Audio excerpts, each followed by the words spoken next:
ನೋಡೋದಾದ್ರೆ ಒಂದು ಮುಂದುವರಿದ ಭಾಗವಾಗಿ ವೃತ್ತಿ ಶಿಕ್ಷಣದಲ್ಲಿ ಈಗ ನಮ್ಮಲ್ಲಿ ಸಾಕಷ್ಟು ಹೊಸ ಟ್ರೇಡ್ಗಳು ಇಂಪ್ಲಿಮೆಂಟ್ ಆಗ್ತಾ ಇದ್ದಾವೆ.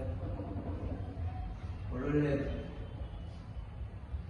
ಕಂಪನಿಗಳು, ಇಂಡಸ್ಟ್ರಿಗಳು ನಮ್ಮ ದೇಶದಲ್ಲಿ ತಲೆ ಎತ್ತಾ ಇದ್ದಾರೆ. ಇಡೀ ವಿಶ್ವಕ್ಕೆ ನಮ್ಮ ಭಾರತ ದೇಶ ಏನಪ್ಪ ಅಂತಂದ್ರೆ ಒಂದು ಮಾದರಿ ದೇಶ ಆಗಿ ಮಾರ್ಪಾಟಾಗ್ತದೆ. ಯಾಕಪ್ಪ ಅಂದ್ರೆ ಇಲ್ಲಿ ನಮ್ಮ ಕೇಂದ್ರ ಮತ್ತು ರಾಜ್ಯ ಸರ್ಕಾರಗಳು ತೆಗೆದುಕೊಳ್ಳುವಂತಹ ಯೋಜನೆ, ಅದರಲ್ಲಿ ಪ್ರಮುಖವಾಗಿ ಇರುವಂತದ್ದು ಏನಪ್ಪಾ ಅಂದ್ರೆ ಅವರು ಯೋಜನೆಗಳನ್ನ